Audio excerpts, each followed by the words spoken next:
Hi everyone, my name is Mengdie Zhaung. I'm a lecturer in data science at the University of Sheffield.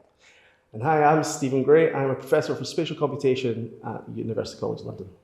Today we're going to talk about data dashboards in AMR. So in this session, you're going to understand the concepts of data dashboards and its key elements. You'll be able to describe using AMR data dashboards for decision making, and you will understand design considerations for AMR dashboards. So first of all, what is data dashboard? Some people describe data dashboard from the format. They say dashboard is a visual display of the most important information needed to achieve one or more objectives. And they have to be displayed on a single screen so the information can be looked at quickly. Some researchers describe dashboards from its purpose. They say dashboards is used to monitor conditions and facilitate understanding. Some other researchers also emphasize on the data and the information needs aspect. They say dashboards is a visual information system which has at least one visual figure and a set of data. This is designed to fulfill a precise information needs. Although all this definition differs a little bit from each other, they pointed to two key elements belongs to the dashboards. Let's have a look. So the first element is visualizations of data. We very often refer it as charts, graphs, or diagrams. The visualizations are useful as they help humans to understand the data behind it. So why we need data visualization in addition to numerical numbers and statistical analysis? This is because numbers alone do not really reveal the full picture, and we have known about that for a really long time.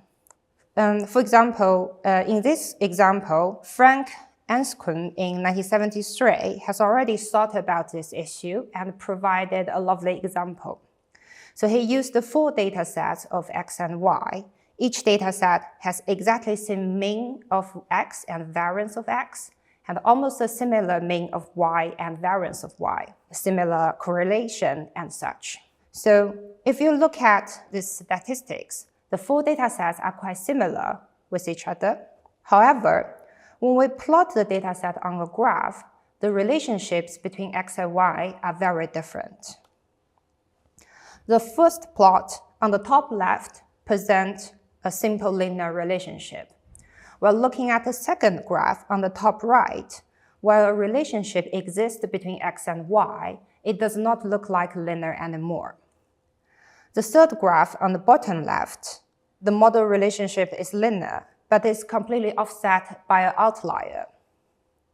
While the fourth graph on the bottom right, most data points do not indicate any relationships at all. So this example shows an important message that a certain relationship inside the data can only be revealed by visualization. We will not extend too much on data visualization in this short lecture. I would like to point you to resources from our Sheffield MSc data science courses, where we have a module focused on data visualizations specifically. So in that module, we talk about how to choose the best charts.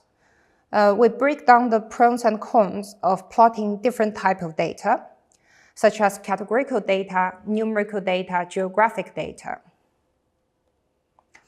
We also look at how different visualization design influence interpretation of the data relationships. We will build your confidence in making visualization by introducing design theories and ethical considerations in data visualization. So please do get in touch if you're interested.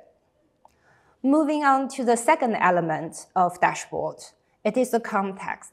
This is a key element that makes dashboard different from a collection of visualizations that are vaguely relevant to each other. Textual information helps the user make connections of multiple visualizations and facilitate understanding. So I would like to introduce the 3 stages of understanding model to describe this process. We can consider if the information provided on their dashboard is enough to support the 3 stages listed here. So the first stage is on perceiving.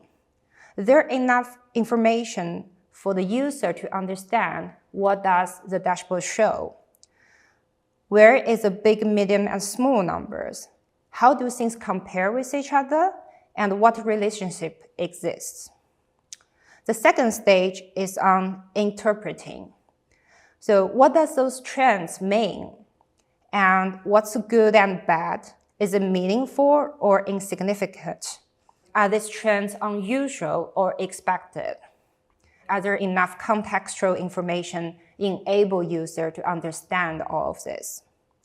The third stage is on comprehending. So what does this trend mean to the user? What is the main messages? What are the main takeaways? And what have I learned? Is there any actions to take after interacting with this dashboard? We will look at a few example dashboards in AMR shortly and explain how their design facilitate understanding. So why do we need data dashboards particularly? So first of all, thanks to the technology advancement, such as increased use of smartphones, the improved internet coverage, and increased capacity of lab tests, we can capture and store a lot of data nowadays. This gives us opportunity to measure the fast-changing world around us. However, alongside the opportunity, there also comes the challenge. How can we understand those large amount of data and stay on top of things? This is really important for health emergencies where we really need rapid responses to things. So especially in the case of AMR, where the complexity of data is really high. For example, various data types are needed to be in the analysis together, such as geolocation, images, lab tests. In addition, a One Health approach considering people, animal, and ecosystem is needed to describe the full AMR picture. So AMR is a really complex topic by nature. Data dashboards can help us as it puts all the data from different aspects in a single picture and help user understand the situation. They have a wide use cases in digital health in general as well. For example, as a surveillance tool to identify outbreaks or tracking the situation to measure their intervention effectiveness. Dashboard can also be used for public communication and awareness purpose to explain policy, provide public information, and enhance public confidence. So how do existing AMR dashboards look like? Let's look at 3 examples and talk about their design considerations. So the first example is the WHO Global Antimicrobial Resistance and Use Surveillance System. It is used to identify data submission quality for participating countries. It displays data for each country and groups them by the test type and their key metadata. I would like to highlight the visual design here. First is about visual perception. 3 colors, red, yellow, and green, are used to describe data quality here. This is usually called as a traffic light color system. We're trained to associate red color with alert and green color with a feeling of things are okay. So using this color system, we can provide an impression of quality quickly. This system is really good to quickly communicating information through visual perception. However, an improvement could be made by using a set of colors that are colorblind friendly to make the dashboard more inclusive. The second consideration is about visual memory. In the bottom side, we can see there are lots of colored numbers. Colors attract attention naturally. When someone looks at this dashboard, they will notice these colors and start processing what does this mean. However, in this case, it is not very clear whether those colors have specific meaning. We're not just seeing the color numbers, we're actively processing them using our memory. It will be helpful to add more context if the colors have meanings, so users can understand them, or the designer can choose to remove the colors to reduce the memory effort from the user. Our second example is the Antimicrobial Utilization Dashboard produced by British Columbia Centre for Disease Control in Canada. It is used to show the trends of antibiotic use in the community. The target users are the general public. The dashboard displays drugs prescription over time. It also displays data grouped by antibiotic types and also grouped by gender and age. I'd like to highlight the design of context here, which I think is very nicely done. So in this case, the dashboard first presents an overview on the top, so the user are aware about what data has been used in the dashboards. The user guide, highlighted by color red, attracts user attention and is also very useful as a point of entry.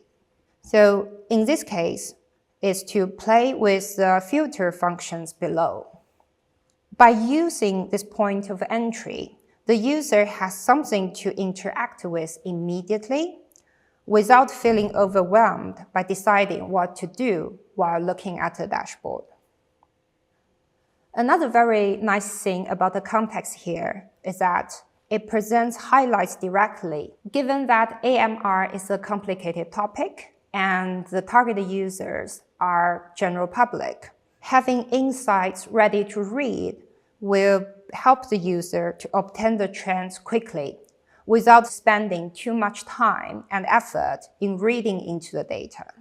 So design considerations related to user does not stop at how they will explore the data, but extend to what they're going to do with the data in the future.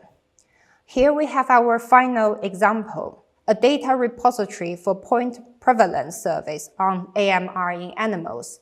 This work has been done by the Human Geography and Policy team in ETH Zurich. The aim of this dashboard is to support the scientific community to share information on AMR and make aggregated information available to the public. So who are the users? I think in this case, the designer identified two key user groups. They are AMR researchers and the general public. What do the users need to be successful? Perhaps for AMR researchers, they will be interested in downloading or uploading data. The dashboards therefore contain functions that specifically enable them to do so. For public users, a function to download country-specific reports is included for them to share insights quickly. Designs like this are usually tailored to facilitate further actions for the targeted user groups in using the data. Wrapping up the three examples, I would like to mention that those considerations mentioned just provide a flavor for things to be considered while creating data dashboards. Much of the recommendations are contextual. Things suggested to be avoided may be appropriate in other situations. Some more design consideration is that it will be good to only provide visualizations that are useful, avoiding clutter and screen junk. And the evaluation with a specific focus will help you improve the dashboard design. For example, looking at whether the dashboard facilitates user interaction, whether it provides good user experience, and is it efficient in terms of implementation. All these questions could be considered. And one last thing to remember is that a good dashboard usually needs multiple rounds of design and evaluation. And now I'm going to hand over to Steve to talk about some of the technical considerations of dashboard. Thanks, Mengdie. Mengdie's given us a really good context about dashboards and the considerations that we need to actually have when we're thinking about creating our dashboards. I'm going to go into a bit more technical details about how you can take your own data and create your own dashboards and what you need to think about when you actually do that. So when we think about the anatomy of a dashboard system, we need to think about the technical components that go into creating that dashboarding system. First of all, we have to think about where our data is stored. The data can be stored as a flat file, or it can be stored in a database that can be queried by the systems that we're going to build to actually interact with the data. We have a piece of processing logic that sits in the middle of the user and the data to allow them to query the data and play around to see what insights they can get from that data. And then we have a front-end visualization. Mengdie has showed us some really nice dashboarding systems and what context that they've had. That visualization is what the user will interact with, will look at and derive their insights from that data. When the user queries that data on the front-end visualization, the processing logic picks up that query and sends that query to the database that returns the data towards the front-end visualization. Now, this is a very basic example of connecting real-time data in an interface that can be queried by a user. There's various forms of commercial software that can be paid for to create these dashboards where they will store your data and they will create it, such as Tableau, Power BI in the Microsoft 365 suite, Google Data Studio, which is now called Looker Studio. But also there are some free versions of software that you can create your own databases and create your own visualizations and dashboards, including Superset and libraries such as Chart.js, Plotly, Leaflet, D3 and Gephi, which will allow you to create the visualizations from your data and display them on the dashboard.